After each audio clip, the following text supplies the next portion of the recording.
अरे कालू, ये तो अब इस गांव में रहना बड़ा मुश्किल हो गया है। अरे भैरव, इतना परेशान क्यों हो रहा है? ये गांव में तुझे क्या बुराई दिख रही है? यहाँ से हम मजे से चोरी करते हैं, हमारे दिन बड़े मजे से चल रहे हैं। चोरी के लिए कुछ न कुछ मिल ही जाता है। और सबसे बढ़िया तो मुझे ये दुकान लगती है मीनू मौसी की। मीनू मौसी की इस चाय की दुकान में चाय की चुस्की से फिर हम प्लान बनाते हैं। और क्या चाहिए? अरे नहीं, अब इस जंगल में सभी हमें जान चुके हैं कि हम चोर हैं। यहाँ हमें इज्जत नहीं मिलती है, यहाँ से कहीं और चलेंगे। ये क्या कह रहे हो? जरा फिर से सोच लो, फिर कुछ ऐसे फैसले लेना। तभी वहाँ पे टीकू सेठ आता है मीनू मौसी के पास। अरे मौसी, मुझौसी, जिंदा हो अभी तक? अरे हाँ नासपीटे, अभी तक जिंदा हूँ। और बता, क्यों आया है यहाँ पे? क्यों मेरा दिन खराब करेगा तू?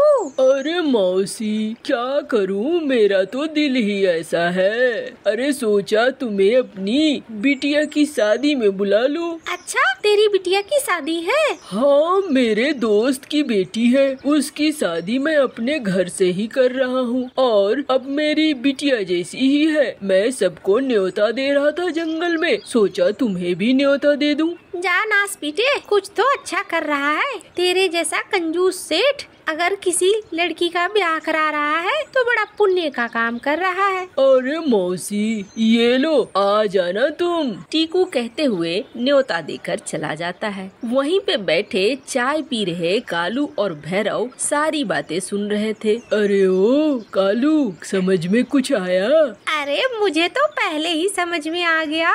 शादी यानी कि ढेर सारे गहने, और गहने यानी कि हम दोनों चोर वहाँ तो जरूर पहुँचेंगे। चल फिर तैयारी कर लेते हैं। हाँ हाँ, चलो चलो। अगले दिन दोनों ही कालू और भैरव कौवे लगातार सेठ टीकू के घर के अगल बगल मंडरा रहे थे और उन्होंने पूरा मुआयना कर लिया कैसे सेठ के घर में घुसना है। उन्हें एक खिड़की दिख गई। कालू, ये खिड़की जो है, इसी खिड़की से हम अंदर जाएंगे और आज रात सारा माल उड़ा लेंगे। कल ब्याह है, जो मिलेगा सो आज ही मिलेगा, कल कुछ नहीं मिलेगा। हाँ हाँ, बिल्कुल सही कह रहे हो तुम। आज की रात ही हम सारा माल उड़ा लेंगे। रात होती है। कालू और भैरव खिड़की से सेठ टीकू के घर में घुस जाते हैं। वहाँ वो देखते हैं कि ढेर सारे गहने पड़े हुए हैं। तभी कालू भैरव से कहता है, भैरव एक बात कहूँ? हाँ हाँ बोल, जल्दी जल्दी बोल। देख, ढेर सारे गहने हैं, सारे गहने समेट लेते हैं, हमारी तो लाइफ बन जाएगी, हमें कभी कुछ खरीदना नहीं होगा। देख, मेरा मन कह रहा है क्या कि किसी बिटिया की शादी है, ऐसा नहीं करना चाहिए। गहने अगर हम चुरा लेंगे तो हमें पाप लगेगा। अरे तू चोर है, ये अचानक से पाप पुण्य की बातें क्यों करने लगा? देख, हम चोर हैं लेकिन पापी तो नहीं। ऐसा करना मुझे अच्छा नहीं लगता है। अरे नालायक, इतनी देर से हमने मेहनत की, अब जाकर सब कुछ हमारे सामने है, तू ये कैसी बातें कर रहा है? क्या हम यहाँ से खाली हाथ जाएंगे? अरे नहीं नहीं, खाली हाथ क्यों जाएंगे? हम दूसरा कुछ चुरा कर ले जाएंगे। तभी कालू की नजर पड़ती है एक हीरा जड़ी कड़े पे। अरे वो देख, वो कड़ा कितना कीमती है, इसमें तो हीरे जड़े हुए हैं, ये हमारे काम आ जाएगा। चल इसे उठा ले। हाँ, ये रही ना बात, चल इसे उठा लेते हैं। और जैसे ही भैरव कौवा उस कड़े को उठाता है, वैसे ही एक सायरन बजने लगता है। अरे अरे, ये क्या? ये तो लग रहा है कोई सायरन बज रहा है। अरे भागो, यहाँ पे लग रहा है लोग आ रहे हैं, लगता है सेठ के नौकर आ रहे हैं। तभी वहाँ पर चील और बतख पहुँच जाते हैं। मालिक, यही दोनों नालायक हैं। जंगल में इन्होंने चोरी कर करके सबके नाक पे दम कर दिया है। अरे जल्दी से वो कड़ा मुझे वापस करो, वो कड़ा मुझे अभी चाहिए। कड़ा दे दो, वरना मैं तुम दोनों का हर अंग काट काट कर खा जाऊंगा। अरे भाग रे कालू, जल्दी उड़। हाँ हाँ, चल चल चल। दोनों वहाँ से उड़ते हैं। उनके पीछे पीछे टीकू बत्तख दौड़ता है और चील भी उड़ता है, लेकिन कालू और भैरव बहुत फुर्ती से भाग रहे थे। इतने में सामने नदी दिखती है। अरे सुन कालू, बचने का एक ही तरीका है, इस नदी में कूद जाते हैं, आगे बह जाएंगे, उसके बाद जो है निकल जाएंगे। ये पंछी हमें पानी से नहीं उठा पाएंगे। हाँ चलो चलो, ठीक कह रहे हो। दोनों ही नदी के पानी में डुबकी लगाते हैं। चील और टीकू के दूसरे नौकर ढूंढते रह जाते हैं। तभी पानी के अंदर एक मगरमच्छ कालू को दबोचने की कोशिश करता है। भैरव तो किसी तरीके से निकल जाता है, लेकिन कालू को चोट लग जाती है और कालू बेहोश होकर पानी के अंदर चला जाता है। इधर भैरव नदी के किनारे आता है। अरे अरे कालू, तू कहाँ चला गया कालू? अब हमारी दोस्ती का क्या होगा? हम दोनों साथ मिलकर चोरी करते थे। मैं यही इंतजार करूँगा कालू, तू नदी से जरूर बाहर आएगा।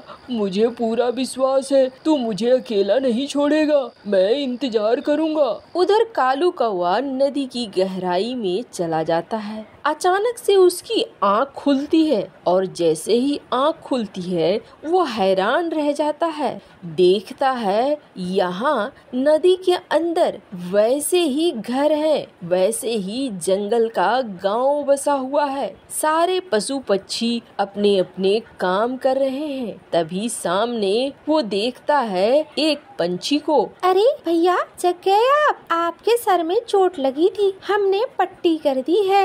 अरे ये कैसा गांव है? ये तो पानी के अंदर है।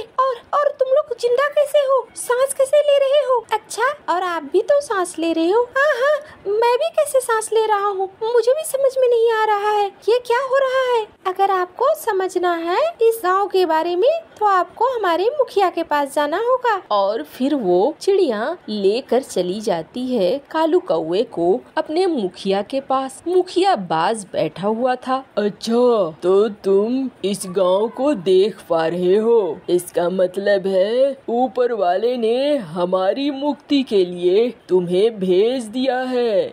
ये क्या बात है? मैं कैसे मुक्ति कर सकता हूँ? और आप लोग सब पानी के अंदर जिंदा कैसे हो? हम जिंदा नहीं हैं, हम मर चुके हैं। हमें श्राप दिया गया था और उस श्राप की असर से हम यहाँ पर ऐसी जिंदगी जी रहे हैं। हमारी आत्मा को अभी तक मुक्ति नहीं मिली है।